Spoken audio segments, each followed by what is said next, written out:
मित्रों नमस्कार, जय श्री कृष्ण। आज का हमारा विषय लक्ष्मीवान योग के बारे में है।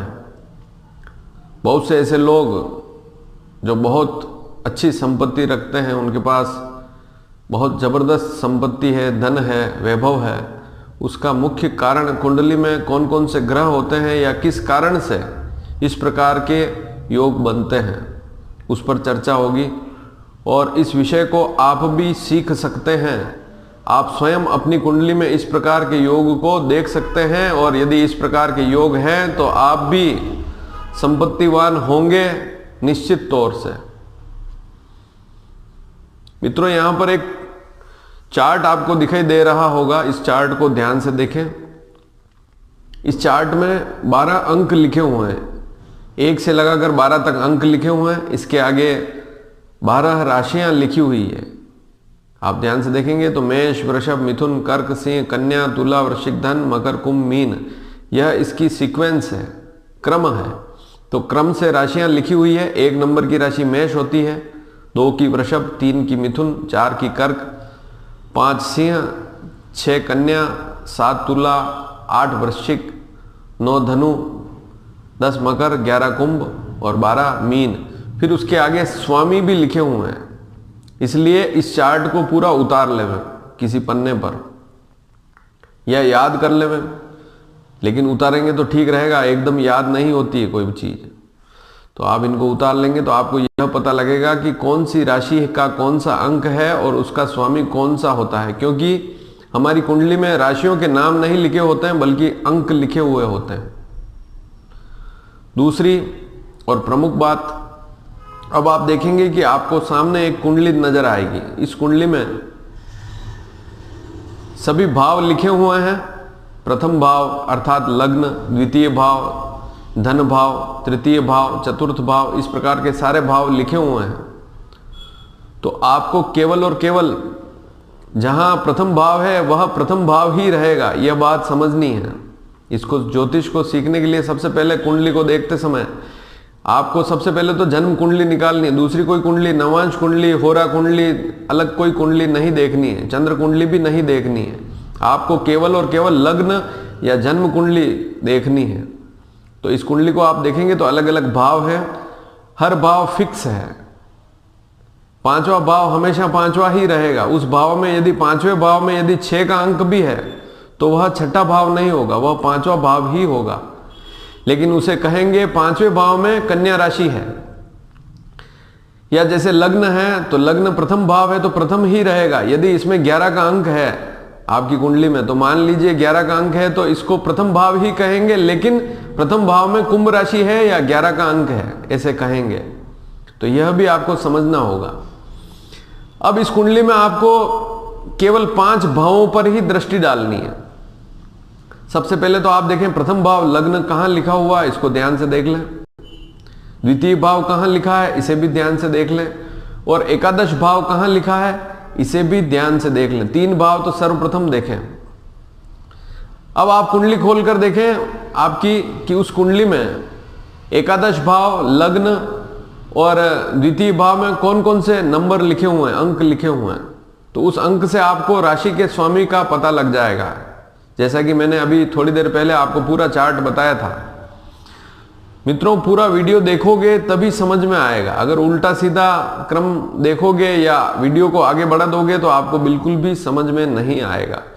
तो आप देखें कि प्रथम भाव, द्वितीय भाव और एकादश भाव, इसमें कोई न कोई अंक होगा। तो उस अंक का जो भी स्वामी होगा वो यदि इन्हीं कहीं भावों में बैठा हुआ है, यदि एकादश का स्वामी एकादश भाव में जो राशि है या अंक है उसका स्वामी यदि द्वितीय भाव में बैठ जाए तो बहुत अच्छी योग वाली स्थिति बन जाती है। ऐसे व्यक्ति के पास बहुत अच्छा धन संपत्ति होती है। और धन भाव का स्वामी यदि द्वितीय भाव, जिसे धन भाव भी कहते हैं, उसका स्वामी यदि एकादश में बैठ जाए तब भी व्यक्ति के पास अच्छा पैसा होता है, अच्छी संपत्ति होती है। और धन भाव अर्थात द्वितीय भाव का स्वामी यदि द्वितीय भाव में ही बैठा है तब भी बहुत अच्छी स्थिति है। एकादश अर्थात लाभ भाव, आय भाव का स्वामी यदि एकादश में ही बैठा है तब भी बहुत अच्छी स्थिति है। एकादश को हम 11वां भाव भी बोलते हैं। द्वितीय भाव को दूसरा भाव, द्वितीय भाव दूसरा भाव या धन भाव भी बोलते हैं। यदि एकादश का भाव का स्वामी यदि लग्न में बैठ जाए तो भी बहुत अच्छी स्थिति होती है, व्यक्ति के पास अच्छा पैसा, अच्छी संपत्ति होती है। यदि द्वितीय भाव का स्वामी यदि लग्न में बैठ जाए तब भी बहुत ही श्रेष्ठ स्थिति बनती है कि व्यक्ति के पास अच्छी संपत्ति, धन, वैभव होता है। अब यह बात अलग है कि व्यक्ति खुद के श्रम से कितना कमाता है या उसे सीधी संपत्ति कितनी मिलती है। बहुत सी बार पैतृक लाभ भी मिल जाते हैं व्यक्ति को, तो यह बात भी देखनी होती है। अब आप ध्यान दीजिए, कुंडली के दशम भाव, जहां दशम भाव लिखा है उसे देखिए, इसे 10वां भाव भी बोलते हैं, लेकिन दशम भाव मैंने लिखा हुआ है तो दशम भाव को देखें, यहां पर भी कोई अंक होगा। तो दशम भाव पे यदि कोई अंक है और उस अंक का स्वामी दशम भाव में बैठा है तो यह भी अच्छी स्थिति है। लेकिन दशम भाव का स्वामी यदि एकादश में बैठ जाए या लग्न या प्रथम भाव अर्थात प्रथम भाव में बैठ जाए या द्वितीय भाव में बैठ जाए तब भी व्यक्ति के पास अच्छी लक्ष्मी संपत्ति होती है। अब आप नवम भाव को देखें, कुंडली में नवम भाव भाग्य लिखा हुआ है, नवम भाव, तो भाग्य स्थान का स्वामी भी यदि एकादश आय भवन में बैठ जाए या द्वितीय भाव धन स्थान में बैठ जाए, यदि लग्न में प्रथम भाव में बैठ जाए तब भी व्यक्ति के पास बहुत अच्छी संपत्ति, धन संपत्ति, वैभव होता है, उसके पास पैसे की कोई कमी नहीं होती है। लेकिन नवम भाव दशम भाव का स्वामी यदि लग्न में है, विशेषकर नवम भाव का स्वामी लग्न में, द्वितीय में या एकादश में है, तो व्यक्ति को अपने पिता से भी बहुत अच्छी संपत्ति और लाभ मिलते हैं। कि नवम भाव का स्वामी द्वितीय भाव में चला गया, धन भाव में चला गया, तो नवम भाव पिता का है, दशम भाव भी पिता का कहते हैं, लेकिन केवल पिता के लिए नवम भाव को देखते हैं। तो नवम भाव का स्वामी यदि द्वितीय भाव में चला गया तो व्यक्ति को अपने भाग्य से पैसा अच्छा मिलता है, स्वयं का श्रम कम और पिता ने अच्छा धन कमाया हो तो उसे अच्छा धन मिल जाता है। यदि दशम भाव का स्वामी दशम में ही बैठ जाए या एकादश भाव का स्वामी दशम में बैठ जाए तब भी व्यक्ति के पास पिता से भी लाभ मिलता है और स्वयं भी धन अर्जित करता है, भूमि संपत्ति का सुख मिलता है। इसके अलावा आप चतुर्थ भाव को देखें, कुंडली में चौथा भाव, चतुर्थ भाव जो है वह लिखा हुआ, वहां पर भी कोई न कोई अंक होगा। उस अंक का जो भी स्वामी है यदि वह लग्न में बैठ जाए तब भी व्यक्ति के पास अच्छी संपत्ति होती है, अच्छे वाहन होते हैं, तो इस प्रकार के योग बनते हैं। और यदि नवम भाव का स्वामी पंचम भाव में बैठ जाए तब भी व्यक्ति बुद्धि से अपने भाग्य की वृद्धि करता है, लेकिन जो पैतृक लाभ या पति से लाभ या ससुराल में जाए वहां से लाभ नवम भाव से देखते हैं। यदि लग्न का स्वामी नवम में बैठ जाए, प्रथम भाव लग्न का स्वामी नवम भाव में बैठ जाए तब भी व्यक्ति को बहुत अच्छा लाभ मिलता है, ससुराल से भी लाभ मिलता है, ससुराल में जहां भी शादी करेगा वहां से भी अच्छी धन संपत्ति उसको प्राप्त होगी। सप्तम भाव का स्वामी भी यदि नवम भाव में बैठ जाए तब भी ससुराल से लाभ मिलता है, और नवम भाव का स्वामी सप्तम भाव में बैठ जाए तब भी व्यक्ति को ससुराल से लाभ मिलता है। लेकिन आज का विषय केवल इतना ही है कि अतुल्य संपत्ति या बहुत अच्छा वैभव संपत्ति तो एकादश और द्वितीय और लग्न, प्रथम भाव, द्वितीय भाव और एकादश भाव या 11वां भाव, एकादश को 11वां भाव भी बोलते, तो इनके स्वामी इन्हीं भावों में कहीं बैठे हो तो यह बहुत ही जबरदस्त योग होता है और व्यक्ति को बहुत अच्छी संपत्ति मिलती है। बहुत सी बार देखा गया कि ऐसी स्थिति होते हुए भी व्यक्ति के पास धन नहीं होता। उसका मूल कारण यह है कि कुंडली में त्रिकोण के स्वामियों की दशा होनी अति आवश्यक है। अब त्रिकोण किसे कहते हैं? त्रिकोण अर्थात प्रथम भाव, पंचम भाव और नवम भाव। आप इस कुंडली को देखेंगे, प्रथम भाव लग्न लिखा हुआ है, वहां पर कोई न कोई अंक होगा, उसका कोई न कोई स्वामी होगा।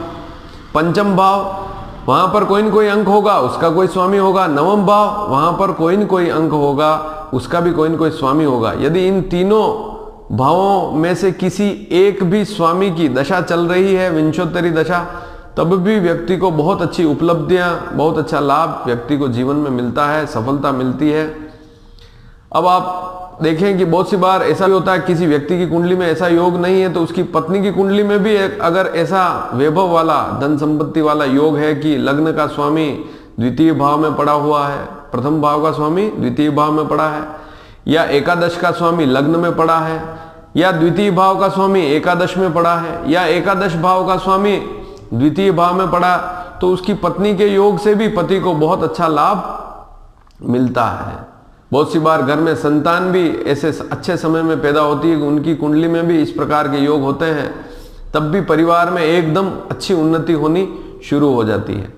तो कुंडली में यह एक वैभव वाला, संपत्ति वाला अच्छा योग है। यदि इसे आप ध्यान से समझेंगे और यदि नहीं समझ में आता है तब भी आप मुझे प्रश्न करके पूछ सकते हैं, यहाँ कमेंट करेंगे तो मैं आपको अवश्य बताऊंगा कि इस प्रकार के योग आपकी कुंडली में भी है कि नहीं।